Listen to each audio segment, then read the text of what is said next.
So having that example in a book to say, look, this is a reference. Oh, there's a man, he's a teacher, he's got a gold tooth. There's a lot of young men that would love to work with young children, but they feel like it's not for them. They can't do it. But there's not just one face that fits all men that work in early years in education. And it's that tender masculinity, that beautifulness between the teacher and the young child, which is beautifully done in Olu's Teacher. I haven't seen a book with a child called Olu. We need to normalise traditional, cultural names. Often, especially African backgrounds, people will have these strong names, they will change them to adjust or adapt to society. Everything comes together. It support one bit of your career supports the other, which is just, it's amazing. It's a blessing, man. It's definitely a blessing.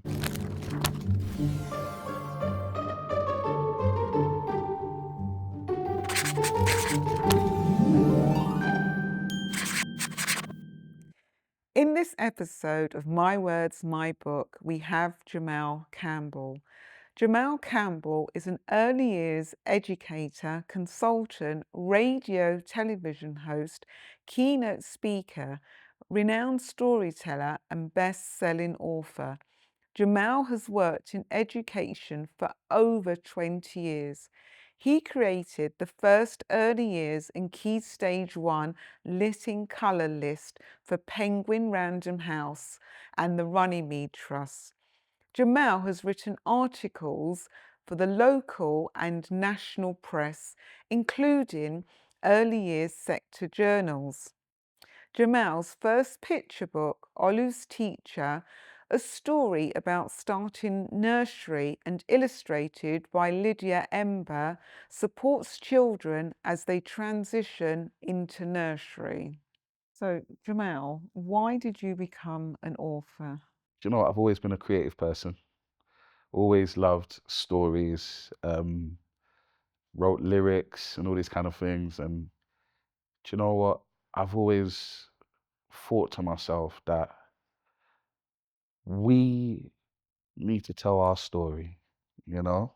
We need to tell our story. We need to share our story with the world, because often our journeys are the ones that don't get heard, the ones that get put under a bushel, hidden. And I think when people hear our stories, they can be inspired. We can touch people, touch their lives. And I noticed growing up that there weren't many books that actually featured people that looked like us. You know, growing up, my favorite story was Whatever Next by Jill Murphy. The first story that I saw myself in, two stories. The first one was Amazing Grace, and the second one was by Trish Cooke, So Much. Later down, obviously, working in early years, there were books like Hand of Surprise and such. But you find out that those books, even though they feature characters that look like me and you, they weren't created by people that come from our community. So, yeah, man, I just wanted to create stories that represented where I came from, my community, so that children could see themselves in my stories and connect with it and feel counted. Absolutely. And I just wanted to loop back in there. You mentioned the inspiring and amazing Trish Cooke and her book So Much. And I remember when my sons were little, that was their, Cousin KK. Cousin KK, Cousin yeah, KK. yeah, And the belly yeah, laughter from my yeah. sons reading that book. And my younger son has met Trish Cooke at my book launch last year. And I just said to Trish, you are an inspiration. And I believe Trish is a trailblazer and needs to be given her flowers, Yeah, because she has done so much in terms of diversity in children's books. She's also was involved in Jojo and Gran Gran in terms of story ideas and writing scripts, and she does theatre work. Yeah. And Trish, if you're listening, we will get you onto this podcast. Yes, most She definitely. does need to come on, but Trish is so busy doing so much other wonderful stuff out there. Yeah, and she endorsed Olu's teacher as well. Absolutely. You know, herself, Yes, Ken yeah. Wilson, Max. You know, she's a legend. She's a legend, and it's the feels. You know, when you depart with Nanny and Gran with their umbrella and their bag hook up on their sleeve, and it just makes me think of like my nan. You know, because you know how we have our relationships with the grandmothers. Grandmothers are like your second mum and auntie and uncle. And I want to kiss him. I want to fight the baby. I want to. It's like just that connection with the baby, you know? And like reading, now being a father and reading to my son and reading so much to him, you know, he loves that story. So he's able to connect, you know, and see, oh yeah, family, that's granddad and nana and, you know, so And it's a timeless book, isn't it? You know, one wouldn't think it was written, I think, well over 30 years ago, if memory serves me right. Such a beautiful book. And that, I think, leads me on to it, because I think working within early years, Trish Cooke's books are there on the bookshelf, reading to children who we work with and sharing her books with children's families. In terms of being an author and your journey, what are the significant things of you being an author and working in early years? it's just having that perspective. I feel like us being on the ground, being and like working with children daily, you know, we know the ins and outs, right? Do you know what I mean? And just being able to write a book, but not only write it like I'm telling a story about a child, but telling a story in a child's voice. And that's what helped to kind of like, yeah, inform what I wrote, like the section in the book where Olu says, you know, the room's so big, but I feel so small.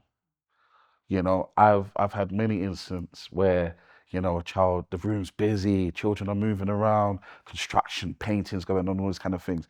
And in the midst of that, you see that child that just came in and that's just transitioning, just by themselves, feeling alone, feeling a bit overwhelmed, you know, and understanding that they've just come from an environment, their home environment where, you know, they've got that bit of control, right?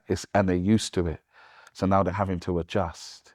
And then the attentive approach of the teacher who's a male in that early years environment saying, what do you like? Do you like reggae? Do you like this? You know, and then having those friends there as well. Okay, I drew pictures. I played in a sand pit. I played football with everyone, you know, just knowing that children also help those transitions. And going forward, anything I write is going to be straight from the child's perspective, not just writing as a person that observes, but writing as a person that gets down on their level and joins in and interacts with them on a daily basis. Amazing. And I think, myself being an author coming from an early years background, as we are writing the stories, we visualize the children who we work with, and will they able to understand what we're saying? And that was a really good example there, a child coming in to a room for the first time and being overwhelmed in their environment. And I think what's really positive, which we will come on to in the book, is that Olu's teacher is Mel, and we know within the nursery world arena, early years, very few men work within early years, and then especially black men who work directly with children. And why was that important for you to have a black male early years teacher front and stage in the book? Because, like, yeah, we're the minority and, like, perceptions matter. Do you know what I mean? It's like when you look in the media, you look in newspaper, social media, a lot of black men ain't portrayed in the best light. You know, black people in general are not portrayed in the best light. And there's so many guys, practitioners in general, you know, that are doing good work on the ground. Um, and it was just important to show that, do you know what, black men can teach. And it's encouragement as well, because there's a lot of young men that would love to work with young children, but they feel like it's not for them. They can't do it. So having that example in a book to say, look, this is a reference. Oh, there's a man, he's a teacher, he's got a gold tooth. You know, there's not just one face that fits all men that work in early years in education, that wear shirts, plaid shirts and trousers with seams and hard shoes. No, there's guys that wear tracksuits, have gold teeth, and they teach, they understand theory, pedagogy, all these kind of things just as much as any other teacher. So And it's that tender masculinity as well, isn't it? It's that beautifulness between the teacher and the young yeah, child, which yeah. is beautifully done in Olu's Teacher, which we will come on to because I do have a lot of questions on this Yeah. for you. But I just think it's nice the way looping in your career as an early years teacher, you know, 2.5 decades plus, and all the wonderful things that you do in terms of keynote speaking, training, consultancy, BBC. It goes on and on in terms of what you've done and how everything comes together. Yeah. It supports one bit of your career, supports the other, Java, yeah. which is just it's amazing. It's a blessing, man. It's definitely a blessing. Honestly, like to have that, like just balance. Do you know what I mean? And to come from a place like of like at first it was just the community work, you know, working in the youth clubs and then boom, working with little kids that I'm just like, oh my gosh, this is great. I like this. And then helping to build them up and then getting to a place where, okay, it's not only just playing and working with them and supporting them now.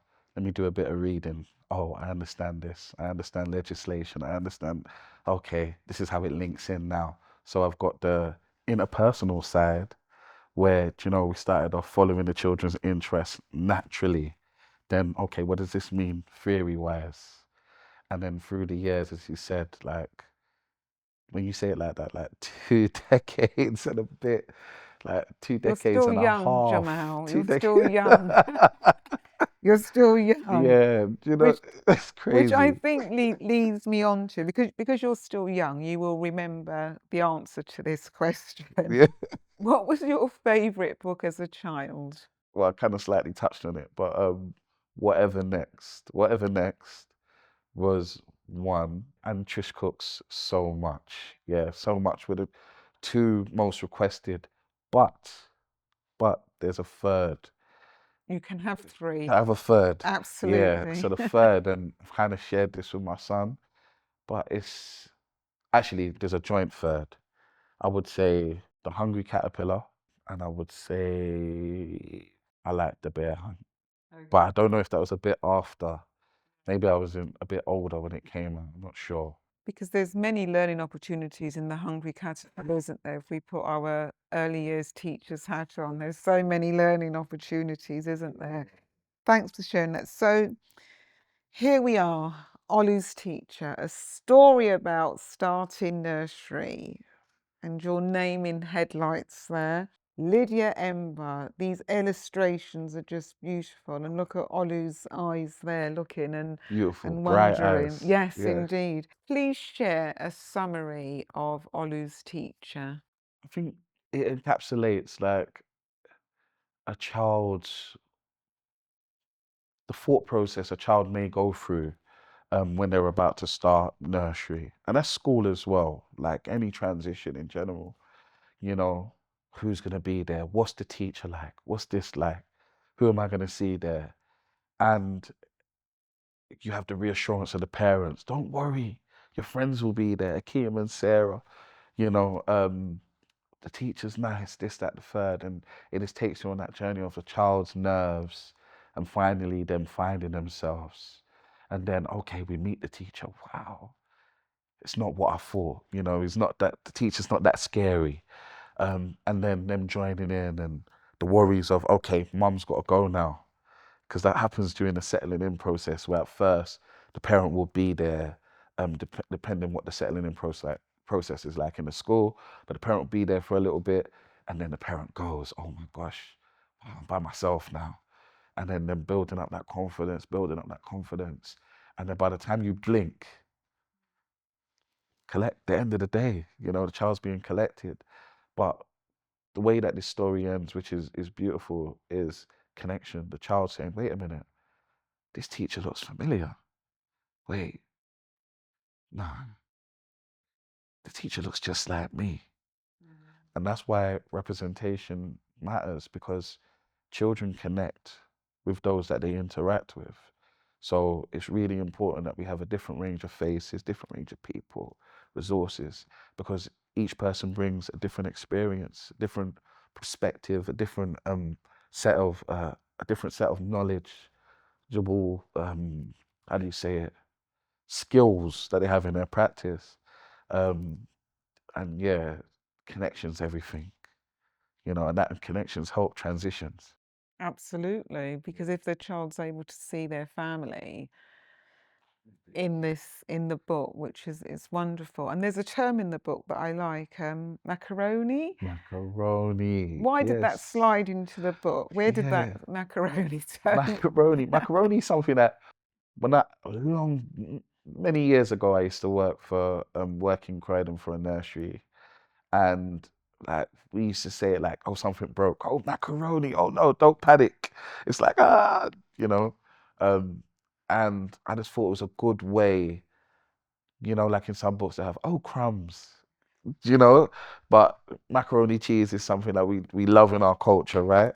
So I just thought, you know what, macaroni, you're gonna use that in there, and people connect with it and people love it. Yes, Like every yeah. time I've read it, it's like, oh, macaroni, and it's that repeated refrain throughout the book, that children latch onto it. It's just like in The Hungry Caterpillar, still hungry, Yes, yeah. ate four strawberries, still hungry. And ding dong in so much, that It's those the repetitive phrase that you want children to adopt, because that's going to help them with reading, to recognizing that playing with words and making it a fun way to play with words and using that in the book. Macaroni, yeah, yes, macaroni. Oh yeah. And I no. could just visualize children in, nurseries, reception class, etc., using that word macaroni, coming through as that repeatable phrase for Yeah, them. no, it's so nice when I'm doing my storytelling sessions or author visits, and like macaroni. I think the memorable moment, Lewisham Hospital, and we had a few children like terminal illnesses and such, and they had their um, little one had oxygen mask and whatnot. Macaroni, like, oh, like you got it, you know what I mean? And it's just, yeah, it just gave me a little fuzzy feeling inside Yeah, I because think that's a wonderful story to share in terms of it's an emotional hook, because there's this child who's not very well in hospital, but is seeing the joy in this book and relating it by taking their mask off and repeating the phrase. That's a wonderful connection. That just shows, reason 774 yeah, yeah, why books are so important for yeah, children's most emotions definitely, and and even more. and connect. We're talking about connection as well with the illustrations, and publicly, like I want to thank you as well because you were one of the people that before the book was published, I said, oh, Laura, look at this, and made a few other people look it over as well. Um, and you said about representation. And obviously in the book, there was a interview done. I don't know when it's going to come out, but talking about representation, and you suggested that we have a child in there that has a form of disability and such. Lydia Mba was perfect. Like she created the character, black character in a wheelchair. And when we was in the hospital, there was a young boy in there in a wheelchair.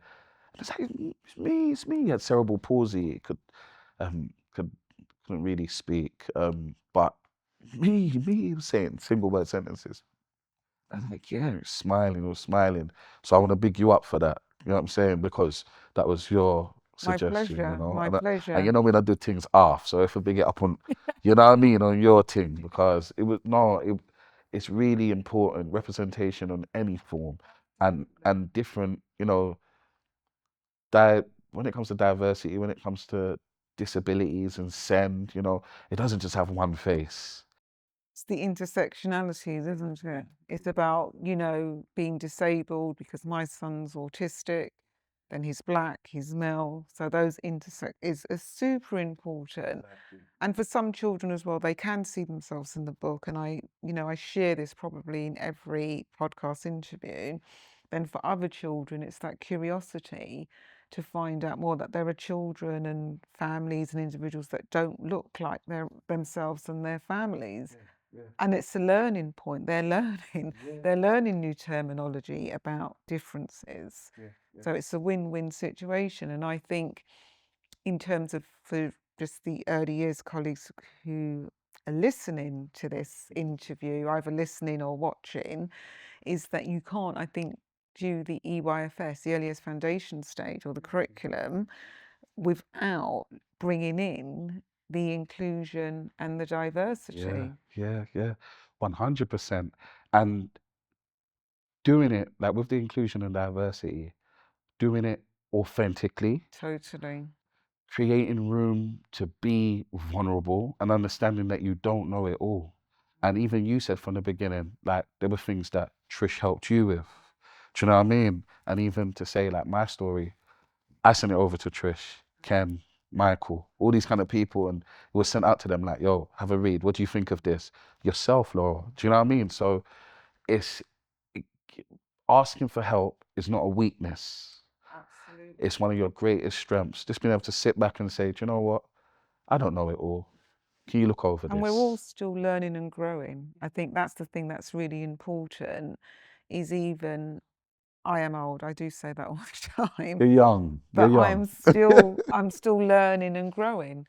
And sometimes I have to reach back to the people much younger than me, like myself, and ask, opinions on this and that. And I think that's great for any child who thinks that, oh, I don't want to ask because actually it may feel that I don't know everything, etc., when I should know. But actually, asking a question shows that you are being reflective, that you are open to learning and to making, suggestions. And we had Louis Stowell in, and with her books talking. She used to be my editor.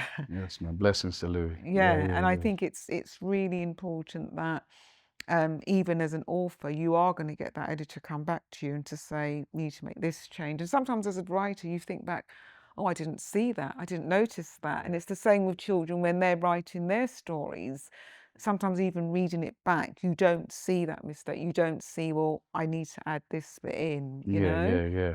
It's true. That's why like what people don't see with the whole like sequence or structure of writing is that what you see is mostly been revised and edited at least 10, 20 times. Like, okay, can you write this again? Can you take out that? Can you change this? What do you think about this? Could you have said that better?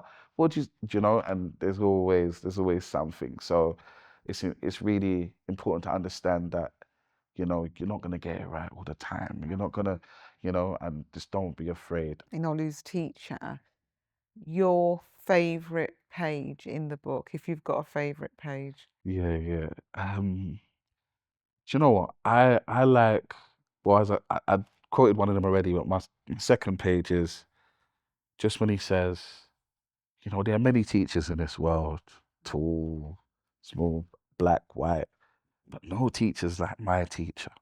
It brings back like that feeling of, and even my teacher, and I wrote her name in the back. I did say Miss P, but her name's not even Paulette, her name's Janet. I met her at my uncle's night, and she said, I remember you. And I was like, wow, like you still remember me. And she was like, yeah, like I used to tell them, I told them you're gonna be great. I told them you wasn't just hyperactive, like just let him be. I told them. And and I've been talking about this in my sessions a lot, that I don't remember any of my other nursery teachers, but I've always remembered, in brackets, Paulette, but her name's Janet.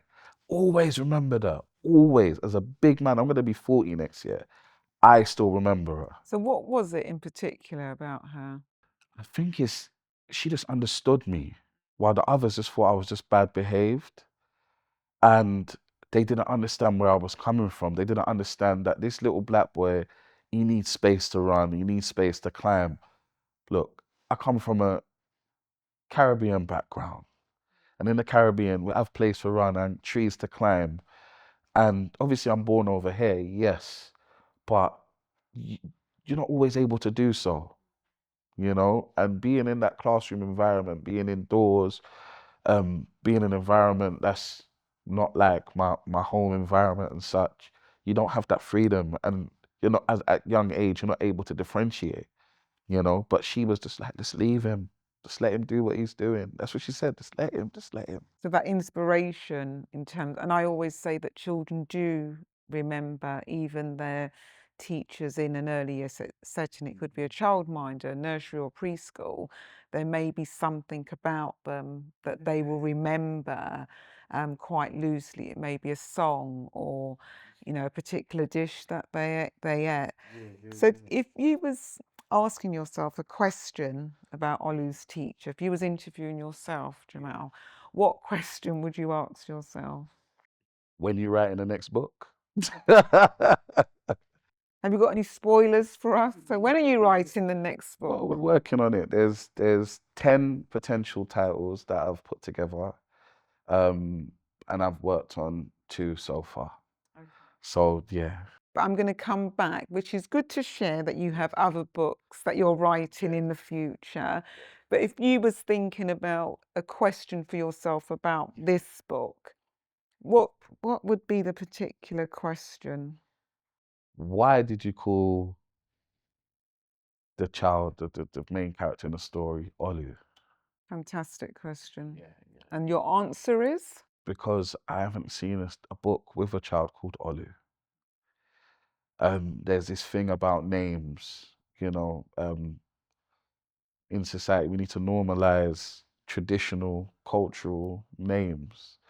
Often, especially African backgrounds, some Caribbean backgrounds, people will have these strong names and they will change them to adjust or adapt to society. And it's been seen, it's the research is there that people with traditional cultural names are less likely to get jobs in comparison to people called David, Christian names, Simon, Paul, Peter, and such.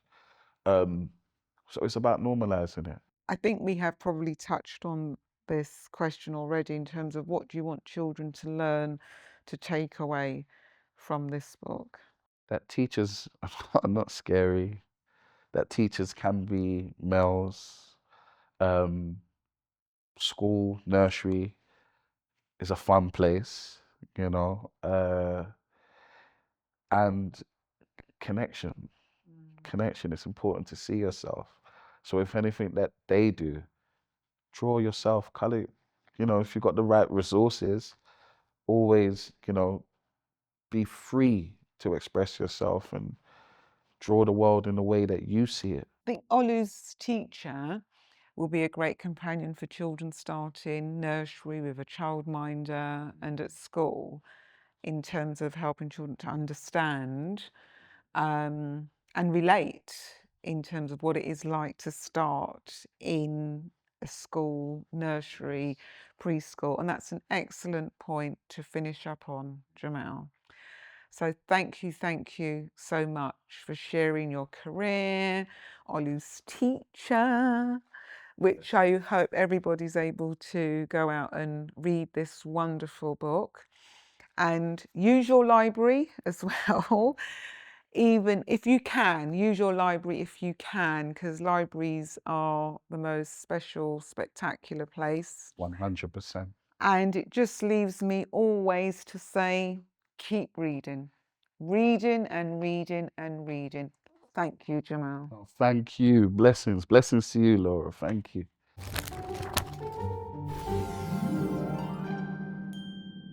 This podcast was woven in partnership with our friends at Tapestry, the childhood education platform. They have kindly devised the educational resources for each podcast interview. Tapestry helps you celebrate children's learning, improve communication with families, and streamline your admin with powerful booking, invoicing, and management tools. giving you more time for what matters, the children and you. Visit tapestry.info to find out more. This podcast series was recorded at the Quick Brown Fox Video Production Studios in Wandsworth Town, London, with top-notch equipment and a knowledgeable team who are always happy to help. Recording our podcast has been a breeze.